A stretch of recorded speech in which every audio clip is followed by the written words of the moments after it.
Composing is a first idea followed by the ideas that come out of this first idea as a follow-up that appears to the listener or to the reader is absolutely the only path possible retrospectively. But since the piece doesn't exist before it's written or composed or conceived, it is not improvised per se because it's not random, or as just speaking is, without notes or a structured text. It's a development of the thought process that brings a certain coherence. Of course, composers learn how to compensate that by doing things that they learned, which is repetitivity, imitation. In a certain aspect, the system allows to last a little bit longer on the initial spark. And it could be melodic, it could be rhythmic, sometimes harmonic, regardless of the style.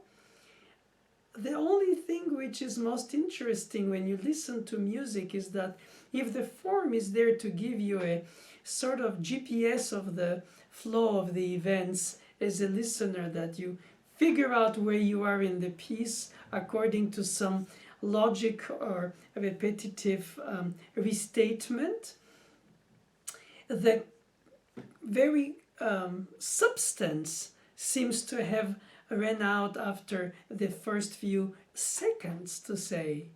So the greatness of a developmental thought is that you can bring it to a fruition very quickly, and then you don't need to do more, because the statement is should be, if not always is not, the sincere statement of what you as a human being have filtered from the culture you have received, from where you are and where you have studied and eventually digged from somewhere else. And then it becomes something that it could be reminiscent to the listener of another composer, but at some point you realize, but that very mix is very personal.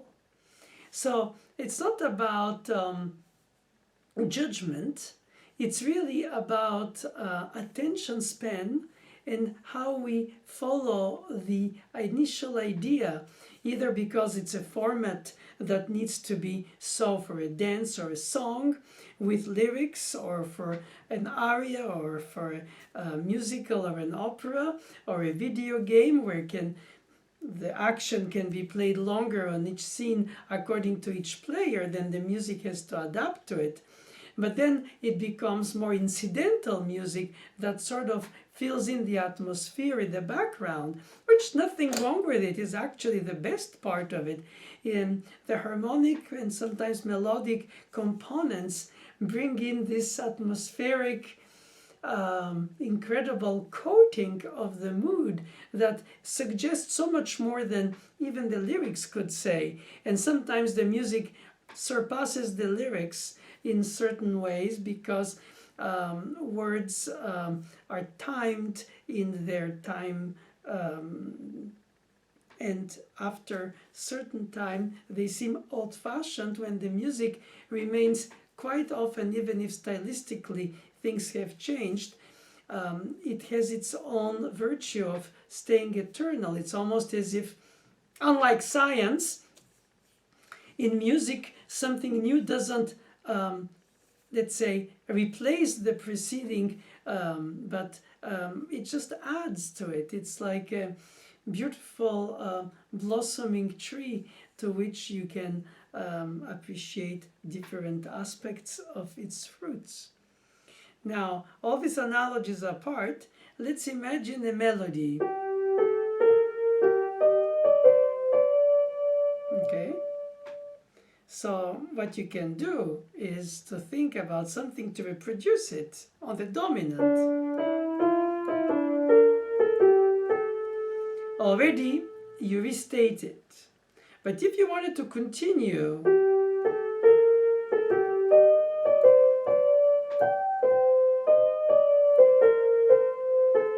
at some point you have to have a punctuation, because you have to have a phrase that brings a purpose while also brings, while carrying rather, its own mood. It could be depending of the accompaniment. In this case, if it's simple,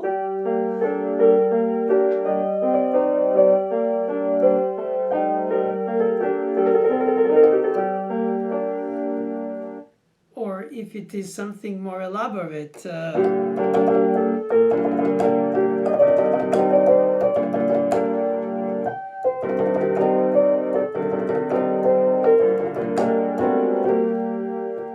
Naturally, the atmosphere and the mood have to do with the decision you take as a composer.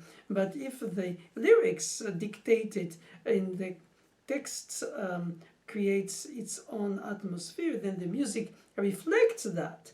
When the music is without lyrics, then the music by itself touches our psychological sensors and manipulates us to think if it's whatever intimate rapport we have to moods in terms of the shades of them, because it's all about finding how to express ourselves.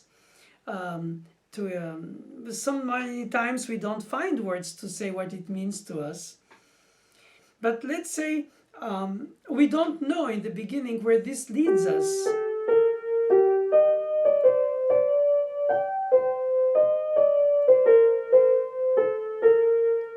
Then you can say, well, that was my first statement, it's a melody. I don't know if I will harmonize it or if I have anything else to go with it other than parallel.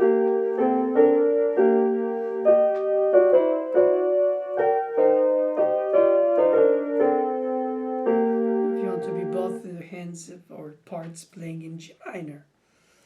But if you want to say, okay, this was my pure statement, I don't have to develop it, it's just there, I stated it, then I have to go to something else.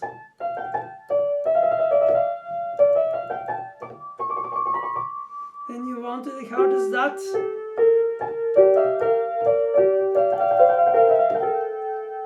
And you notice how it doesn't always interact. You cannot sandwich every ingredient together, some mix better than others. Contrapoint, polyphony, you learn about intervals, consonant and dissonant. You learn about leaps. And then you see how you can consonantly, preferably, but not necessarily, combine them. Whenever bitonal music doesn't even care about this, because you can very well do.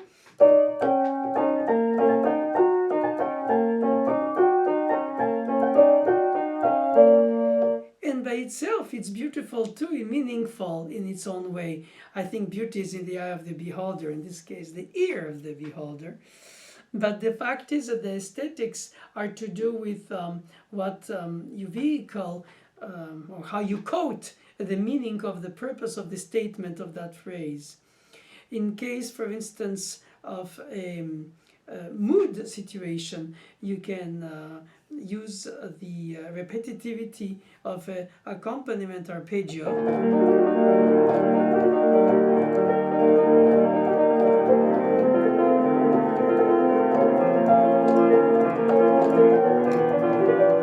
You suggest immediately something very, I would say, motion, busyness, compared to the reflection. Because then it would be.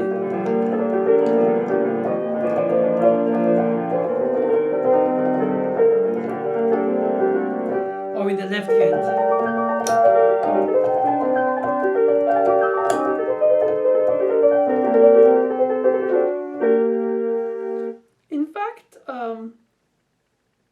The music by itself creates his mood. For instance, Satie used to speak of his own music or describe it as furniture music when he does the...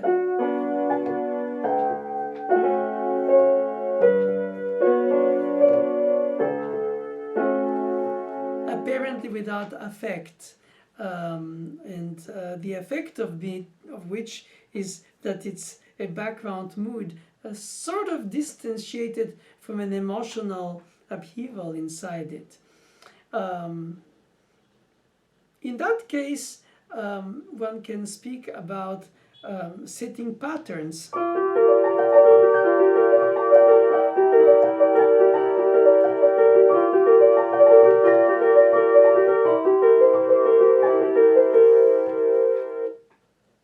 And if we want to go further and say, how do I know that the next note is the right note?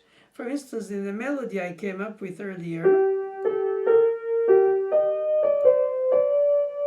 which can be reminiscent of many other melodies, since by essence we only deal with a limited amount of notes and combinations. Okay, it's in 6/8. It has a little bit of a meter, of course, and it has a Siciliana style of dotted rhythm inside. So it would most likely be accompanied by something like a barcarola.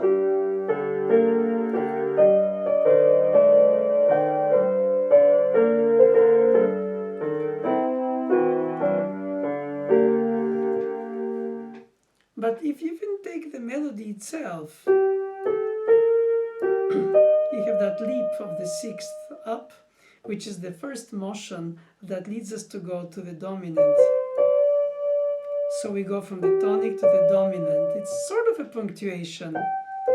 Then from the top tonic, we go back down. So we've done a rising through the dominant, and we turn to the subdominant. We're not aware of it purposely when we listen to it, but we feel or we hear or we sense that it's rising to some kind of a question and ending to some kind of an answer. All this is not very subtle in explanation, it's very basic.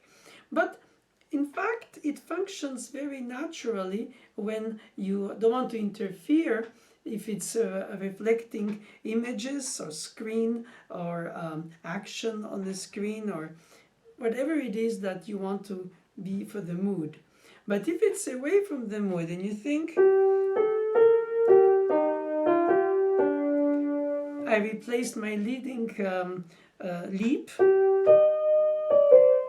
of the sixth above with a drop of the third, which is way less dramatic, if not the word is too much, but less evocative of an emotional rising, since it's a drop. It's not a drop of a sixth. So you have to be very careful if you do a single melodic line, or you try to find the melodic line that you want to develop, not after the first note, second, third, and etc. Is to think about what is the leap that you want to valorize, so you don't do too many before you do it. So if, in other words, if my melody starts with, I already have leaps. If I just have step motions and all of a sudden I have a leap, then I understand that I valorize it, then I can harmonize it, or darker.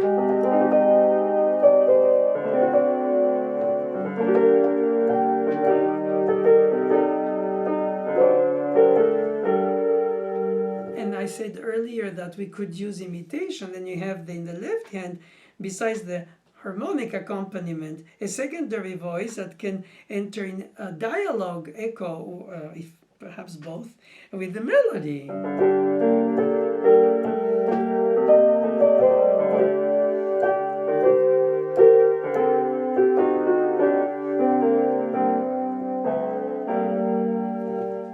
The problem or the advantage of that system used to use imitation is that you divert the attention of the listener, who doesn't know where to follow and can't follow unless very well trained two at the same time, let alone 3 or 5 like in fugues. And then you feel like at some point you combine the different motions of the lines, if it were melodic in this case with the accompaniment in the left hand, or just without accompaniment, just voices in the sense of parts, not necessarily sung. And when you have, for instance, Bach uses very often in the fugues this system that he inherited of the exposition, where you present the voices one after the other, and then they combine as they add by doing what the preceding did to the next, and then you have this kind of multiplication of elements from the single cell, like the first fugue of the Well-Tempered Clavier. I'm sorry I spoke during playing it.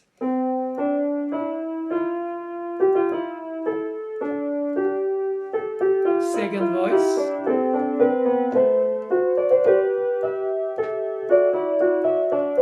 Third voice.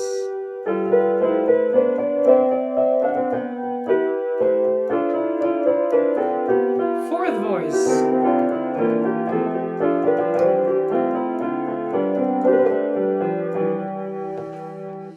So we went from single to 4 voices with the same thematic material or melodic material or motivic material, whichever way you want to call it. And so it's then the prowess, basically like coming up with writing a crossword puzzle, of organizing the parts so that none is accompanying another. They're equals, just like, I guess, an idealization of a societal situation of equals versus a musical society where one is the melodic line, the lead, the other one is the harmonic or bass line, which is the support, and then you have in between accompaniment patterns, could be arpeggios or chords or others, which are in fact sort of the side dish to the main course. And then the melody is not necessarily the main course. It can be the rhythm itself. Beethoven in his Waldstein Sonata has a first theme, which is really repeated chords.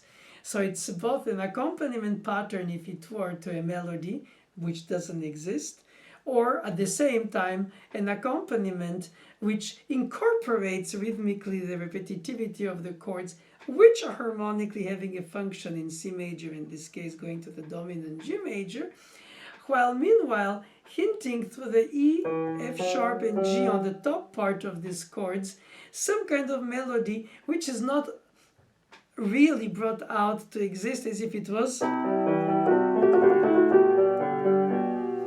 as it used to be in Haydn and Mozart's time. So when Mozart writes his Sonata K310, the repeated chords pumping like in Beethoven, in Mozart's case, are because of a melody or a theme, which is in the right hand in this case. In the end of the piece, it's in the left hand.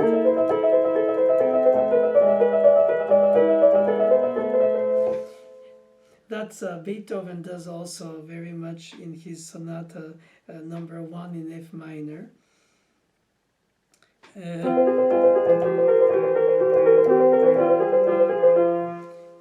And the Appassionata also.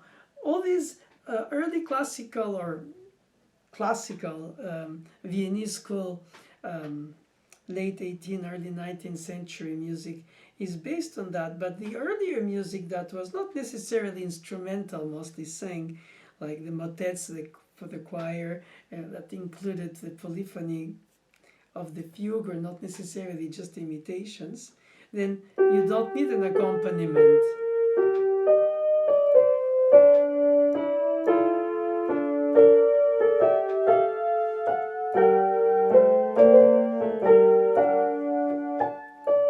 And then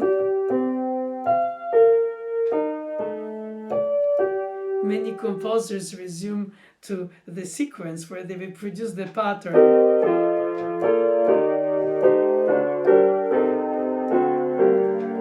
More or less evidently displayed with the circle of fifths and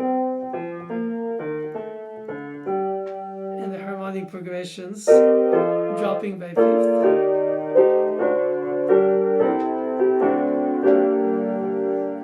But it allows to travel through the degrees or eventually even modulate. And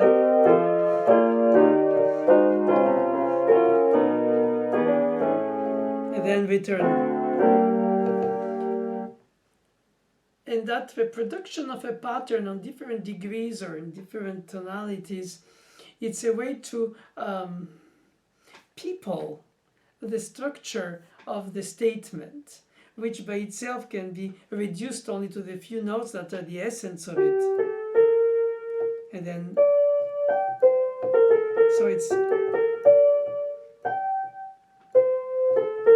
the different ways to reduce it, either by melodic motion, either by harmonic suggestion of the interval leap. But you don't have to explain that to the listener. They get it immediately. If you think that it's illustrative music, again, like from movies or any action or even some meditative screen images, then the choice of the mode matters. If it is in major, of course it implies something way more, if not happy, because that would be reductive. But let's put it something that is optimistic. And then you can be minor, but with a half minor in major third, and have a little bit of minor sixth, but major third. Whenever you could have both minor, as if it was originally in G minor, or both in major, the thirds and the sixths being major.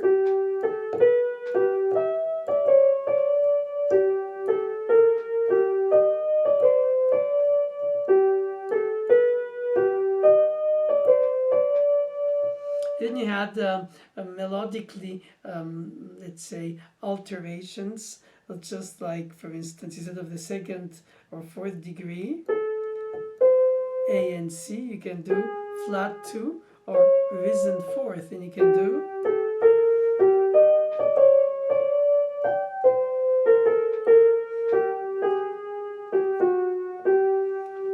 so these are nuances that add to the mood suggestive of something darker or less. Mostly the semitones are in the dark, chromaticism, often used in minor, even if it's neutral by essence. It's not major chromatic or minor chromatic, but it's mostly used in minor, and mostly dropping, like in most Chopin ending of works.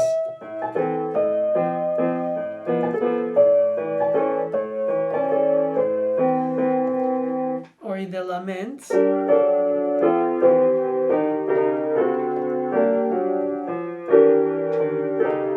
In the bass line dropping from the tonic to the dominant. And of course, if you do it directly by steps, you go right away. But if you want to slow the dropping, then you drop by semi-steps.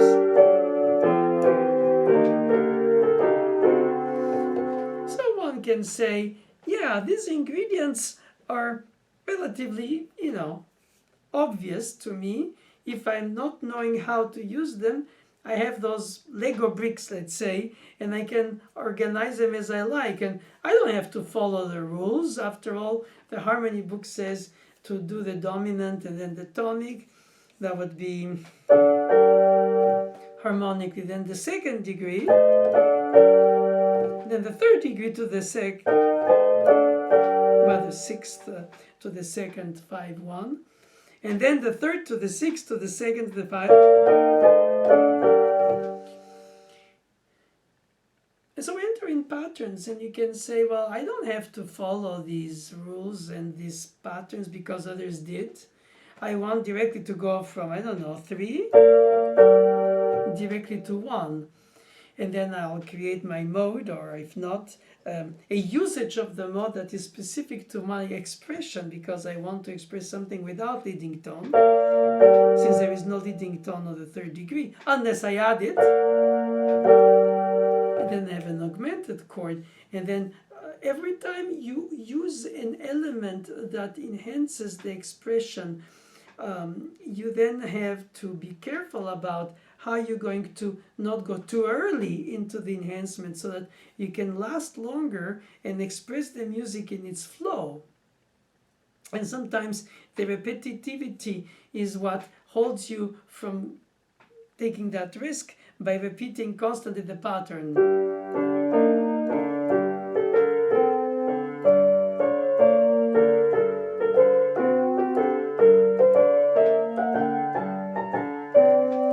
I personally find that most music is understood, if not subconsciously by the listener, at least even consciously, as some statement. I speak about instrumental music, non-textual, without words, lyrics. And then we sort of get either comfortable intellectually or emotionally with it, or we start imagining, if it's not accompanying some images, our own inner world of imagination that it triggers in us, in moods or in actions or in thoughts, in all kinds of inner world situations.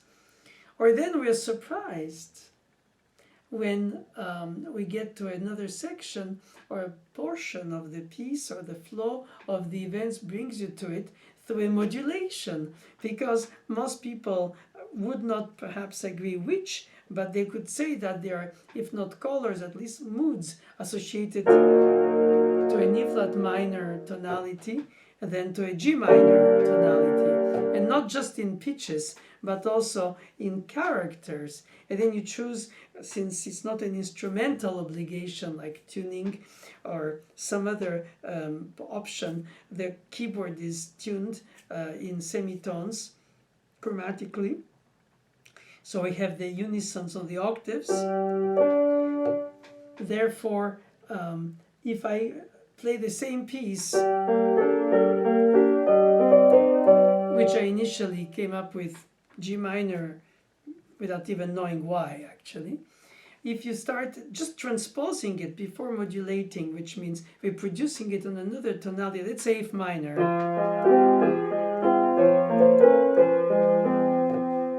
or perhaps G sharp minor, to some it would be just the same, just displaced. To some it would be, yes, but it is a different mood. I feel it's darker or happier, or something difficult to describe, because some people use analogy with tastes for food or for colors or whatever is the analogy that functions to describe how we sense or how we filter what we hear, or through our hearing how we feel about it, the soulful part of things. And some would say, no, it cannot be in B minor. Now, I personally don't find it so obvious, because sometimes I think we are so, when the piece is famous, in a situation where we A, don't have the choice, B, we're so used to it that for us there is no point to ask ourselves why Fiorellis is in A minor and not in G minor. But because my little melodic line of the demonstration is in G minor, I could have done it in A minor.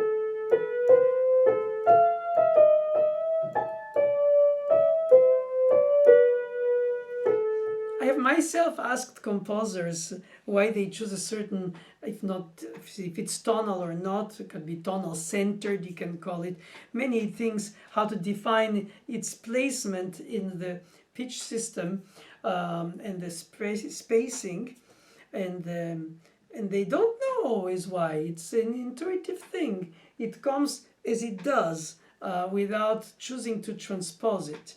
Of course, if you sing it and you have the range of the voice that you need to be adapted, then you transpose it once it's all cooked already. But when it's invented, or the moment of invention, it comes in a key in which or in tonality in which you start from. Then you can, of course, therefore modulate, as I said earlier, which is to create then a path that brings you far away from the original opening tonality. Let's say in G minor for the opening. And then I want to modulate in E flat minor, and then in A minor. So I started.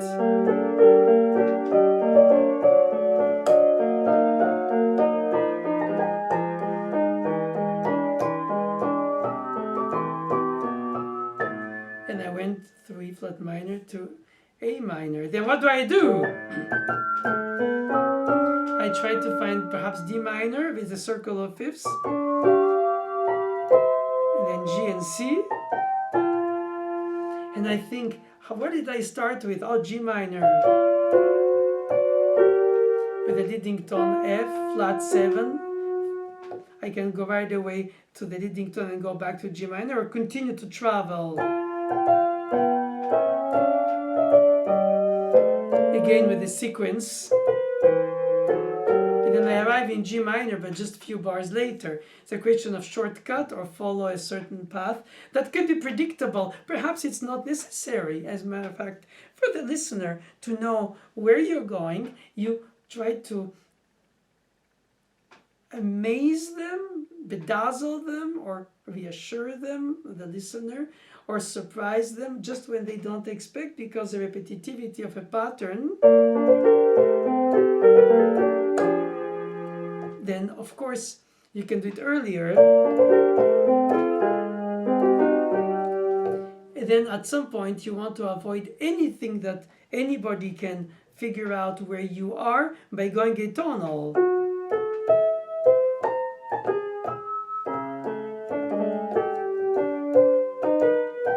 Random or planned, but all of a sudden you navigate in moods where, or through the notes, in moods that are unnecessarily defined. You find yourself drifting or in a certain mystery of a situation where you suggest that through this lost in space analogy of music compared to the tonic dominant and subdominant, where you know where you rise, how you drop, and you know where you are, and you don't want to get out of G minor because it's my comfort zone. But necessarily, I find most composers from the past established a way that they define a path with a pace of that path. For instance, Schubert's Sonata in B flat, the last one, needs to continue to the tonic. For them, it's now subdominant, and then end of the dominant. So the long first phrase started on the tonic to finish on the dominant, having gone through the subdominant. But it's a very spread situation. If he wanted to be succinct, he would have done. But that's the substance. And then how you dilute it is a question.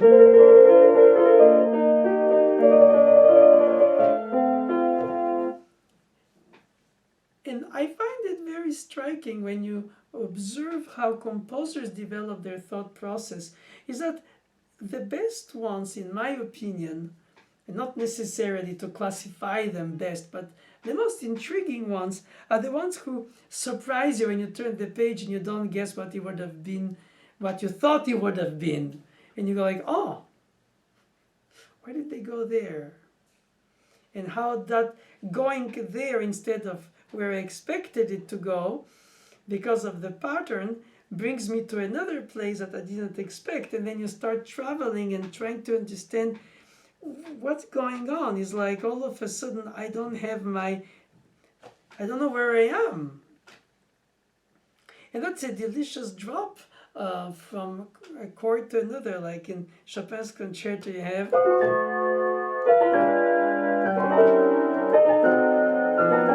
the usage of the diminished sevenths, which don't resolve anywhere and keep drifting and dropping, or chromatic fantasy by Bach in the coda,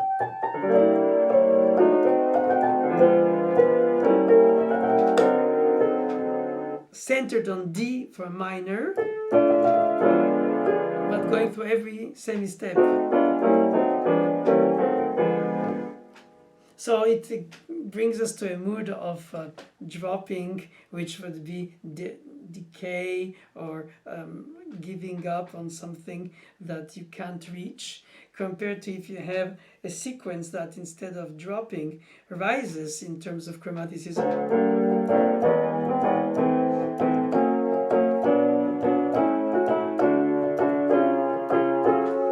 Even if it's step-by-step rising with this repetitive pattern that you reproduce in the sequence, because it's progressively going up, one could suggest that something is at least driven forward to go somewhere rather than something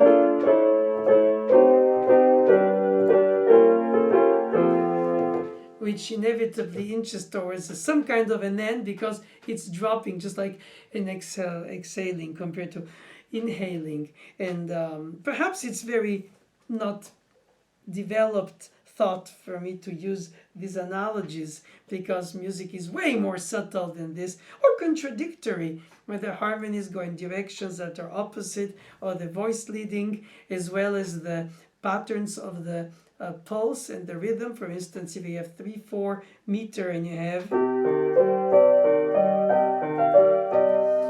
and you can add a hemiola, which would be then a pattern of 3/2 over 2 bars of 3/4. Instead of having the downbeat with the melody and the accompaniment fitting every 3 beats, it will be every 6 beats. And then of course you add to this syncopations or stretched syncopations, delaying the resolution so that you can obtain the effect of expectation, and then by the time of the resolution the melodic bass would already moved.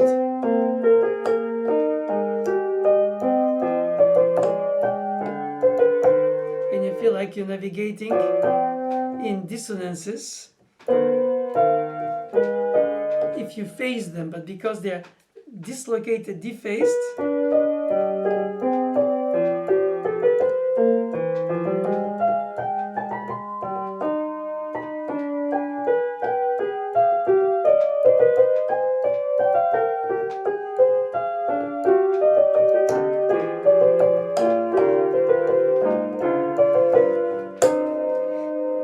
I chose to interrupt the sequence with the diminished seventh chord where I stopped after 2-3 reproductions of the pattern, either because of the degree I wanted to reach, either just because of the intuitive desire that this was enough and I want to surprise, when I could start with a surprise right away and have to deal with it. And then you feel like I cannot just do it by little pieces, it becomes chopped. I have to have a flow of events that are phrases with arch and direction and purpose, and sometimes not necessarily a climax, just going towards a distant arrival point. For instance, the opening of the Dissonance Quartet by Mozart, or so-called Dissonance Quartet.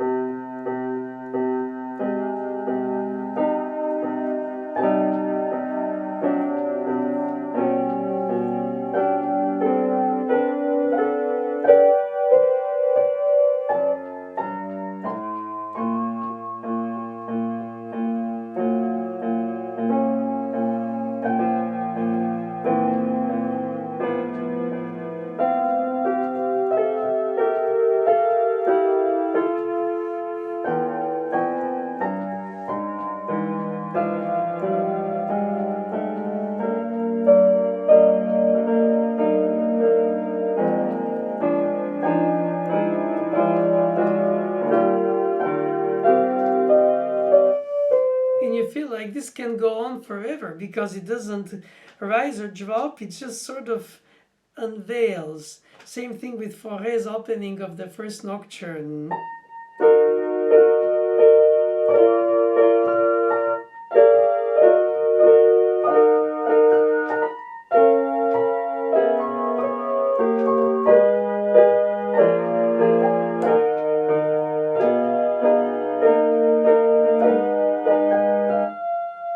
And goes on and on and on and on, like a run-on sentence. It's narrative, it's descriptive. At the same time, it displays a sense of mood that has to say things but doesn't say them right away. Beethoven succinctly does it in the Fifth Symphony. That's it. You know what it will be because already it's a repetitivity imitation. Then inevitably now you chop it into little pieces and you present it, but it's a leitmotif. It's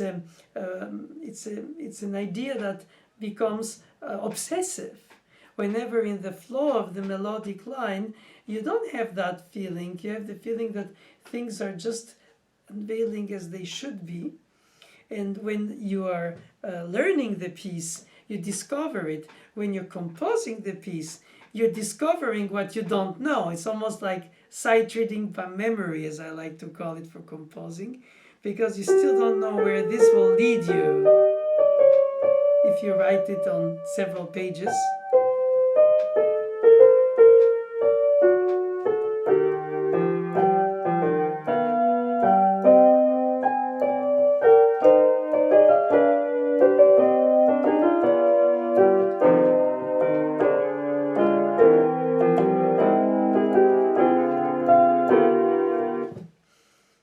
Or then something completely using that melodic line in another context.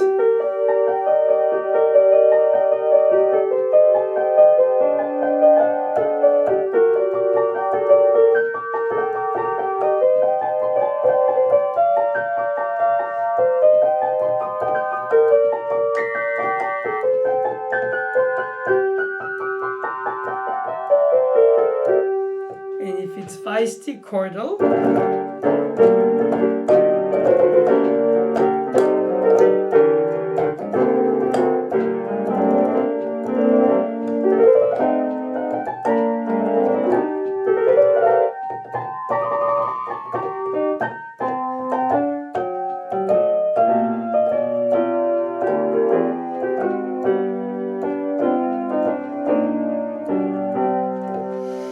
then you attack dissonances, you go to the most effective leap that gives a landing on a note that would be a dissonance that needs to be having a consonance tension release, which doesn't come right away.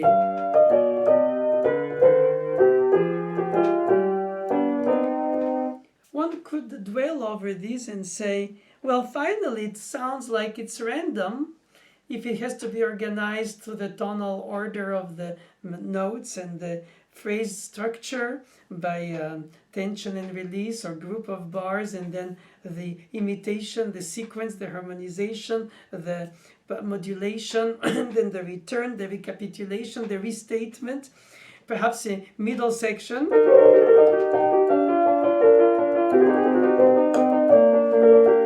Which is in E flat major, if it is in the 19th early century style, and then you return.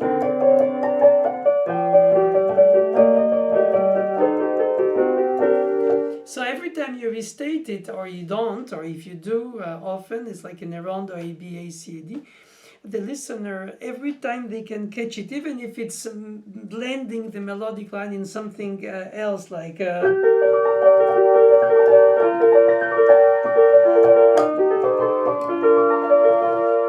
and it's hidden inside, you can or not in the listening process hear it right away or define it or say, oh yeah, I remember that, I heard it. It becomes something that you get used to because the composer gives you a musical sort of frame for your soundscape, if it were a musical landscape. And then anything that comes outside of the frame can be provocative purposely, or sought to awaken your attention, compared to if it was on the opposite, very much preparing you to just stay in the mood and stay within the frame.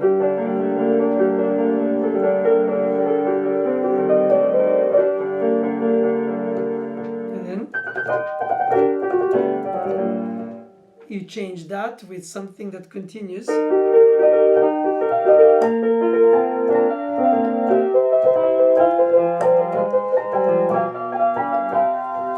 And all these ways of developing the thoughts is not very complex or by itself very original, of course, since it has been done for so many centuries.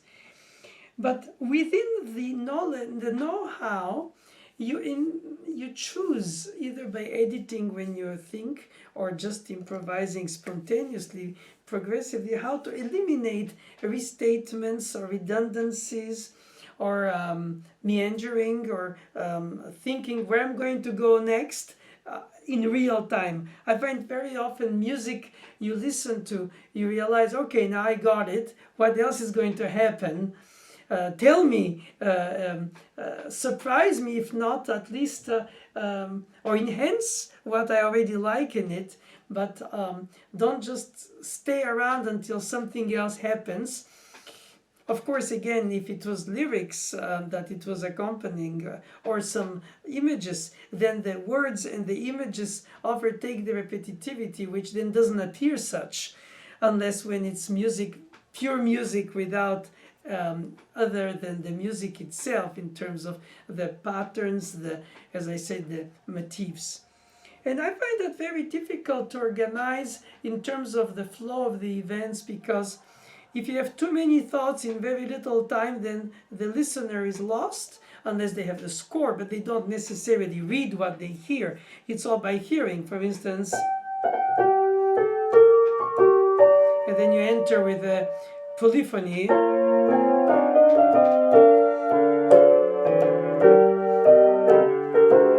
And very often it becomes then very complex. But if it's simple,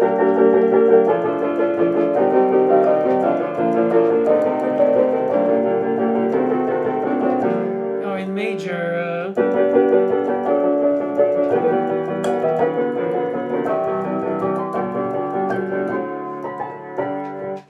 or if you think of a lullaby,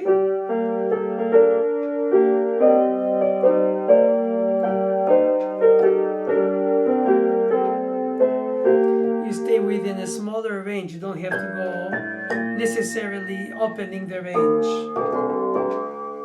which then implies something that travels through the expansion of the space and the range. Not all instruments do it, but then orchestration can allow to combine. The piano and the harp and the organ are instruments that have very large range compared to a violin or flute. But within the expressive realm, you can say so many things in a solo violin sonata, as Bach did, when in his organ pieces he would do.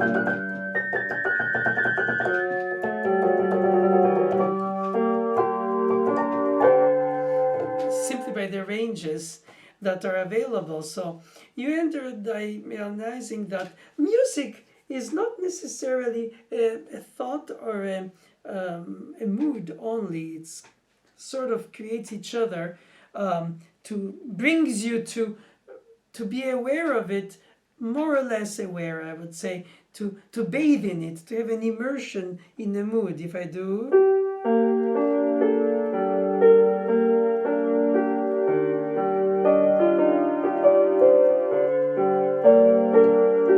I stay the longest possible, stretching the rhythmic pattern of the accompaniment.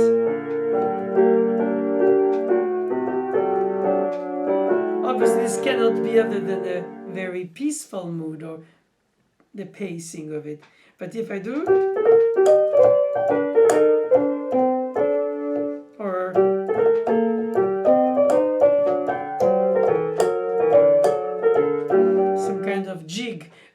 hear immediately more the dancey aspect than the melodic. And it doesn't have to be in 6/8, it can be in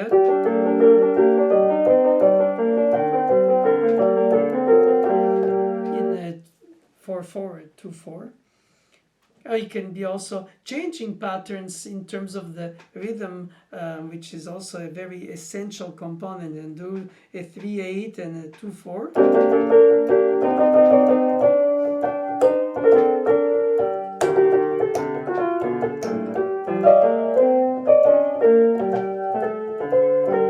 Either before the beat, either in anticipation,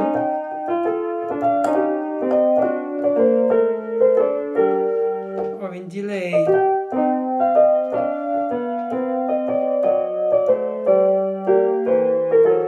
So in fact, most of the elements that you can play with in terms of the Play-Doh of music elements are to do with the details, which are hinting way more than the melodic leitmotif thematically of it. Of course, it's recognizable, just like you recognize some TV shows, opening credits music, or some films music, and you know what you're listening to because it's a signature, the thematic material. But the treatment of it, of course, depends then of what comes next. As I said earlier, compose. You have to add something after the preceding, and sometimes you rethink of it and you reshuffle the order, and you start with the middle and then you put the end and the before the end. Some composers organize their thoughts and say, okay, this is my structure, either in group of bars or time, and then they fill it in with the substance instead of going detail by detail, building it syllable by syllable, word by word, sentence by sentence, stanza by stanza. And then rereading yourself as you do when you write a text, and then you say, oh, I'm going to edit this, this is a redundancy, I don't need this, so you have a better flow.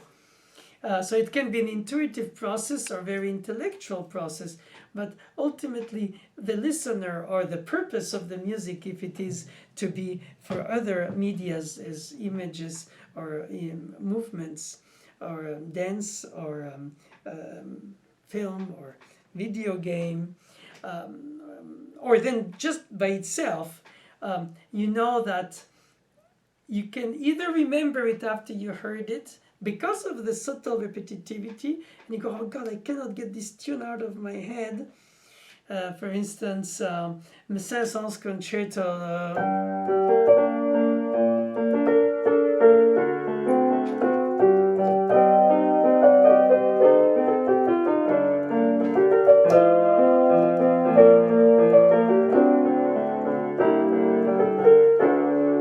Reminiscent of the same tonality, G minor, for the first ballade by Chopin.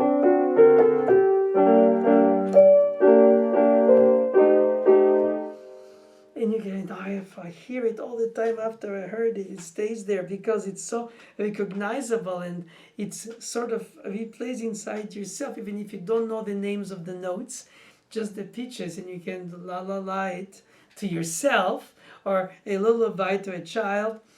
And this oral tradition of the transmission is necessarily the one of folk and country music, necessarily not written, organized, edited, and then structured intellectually, but intuitively repetitive, because it's either a dance, either a song, either both. And then you take that aspect of it and you transform it into a classical piece, like Gershwin did for Rhapsody in Blue with jazz, when he goes.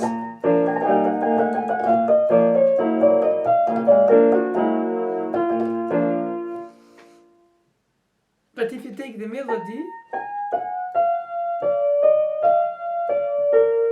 you can do.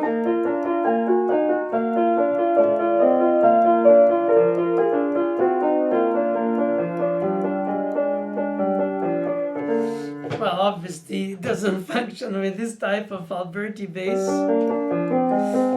because jazz is not that. But then when it becomes a classical structured or organized piece to sound like a concerto by a composer like Rachmaninoff when Gershwin wrote it, or even by composers before him, like Chopin and others. Inevitably, we all, I think, as composers or musicians, lovers of music, feel that there are some things that remind us of other things when we hear something. And that's wonderful when we can name it, because it means that we have the inner culture or enough memory of experience to not only name it but organize it so that you feel like, oh, I know what it is reminding me of, reminiscent of. But I always find, as I said earlier, that I'm convinced that there are little ways in which you organize this apparently, obviously already used elements or patterns of ways of developing, composing the thoughts.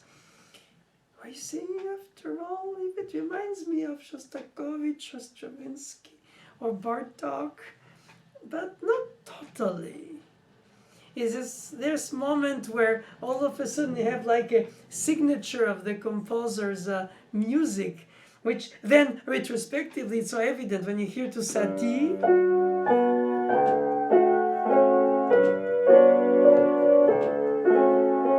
And you know it because you know immediately it's the Gymnopédie by Satie. You don't confuse it with Mozart Sonata.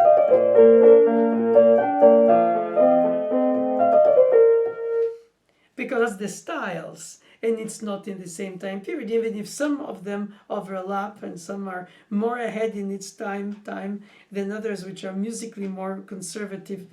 But once they're out of their own life's time path, they just exist as works by themselves, the oeuvre itself.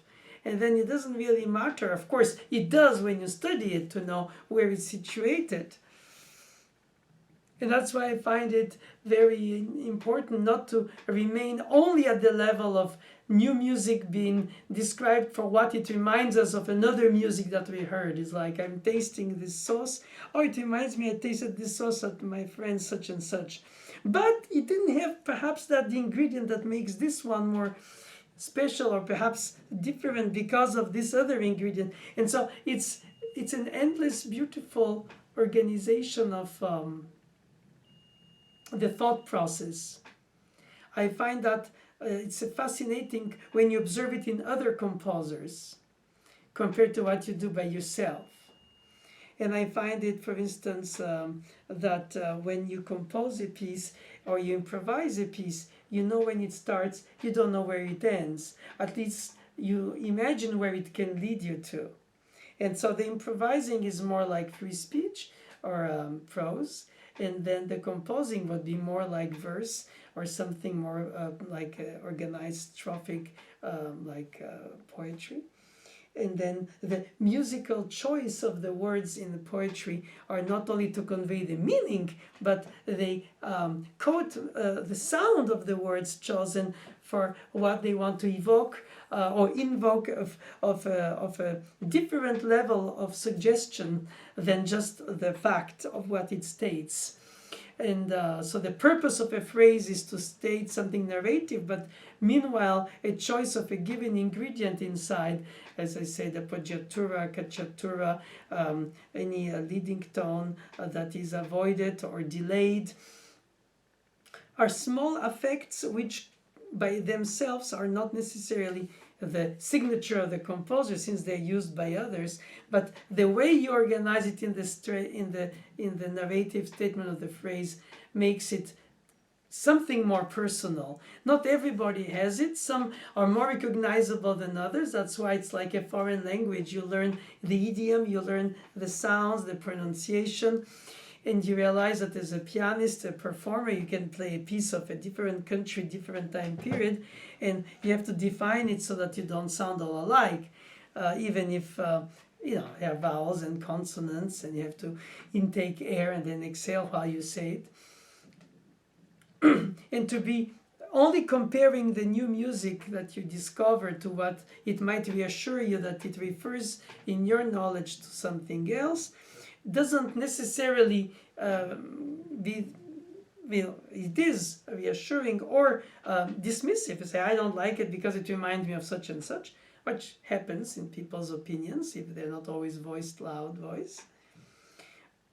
But think about how intriguing it can be to think that you hear a piece that you thought you heard in Beethoven, but already Mozart stated it. Not necessarily of plagiarism, but just because it is around there. When you hear the second movement of the Mozart K10 Sonata,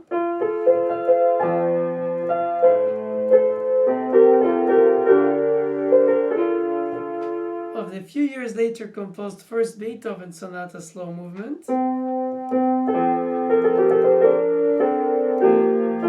you can almost switch to the Mozart.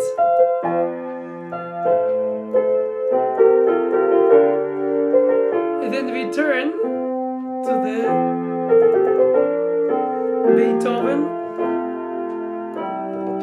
And because of the stylistic likeness, you can say, oh, I can almost zigzag from one to the other. And how does anybody know? Unless you know the piece, of course. Those who know. Those who don't, they just believe in what they're presented. And that's like watching a film without having read the book before, if it's based on it. And just choosing the director's cut as the only vector from which you receive the piece. And then if you have a critical opinion because it reminds you of something else, and you say, oh, but who wrote it first, Mozart or Beethoven? Again, we enter here in considerations that are away from the work itself, which I think is timeless regardless of the time period, concurrent or even in distance.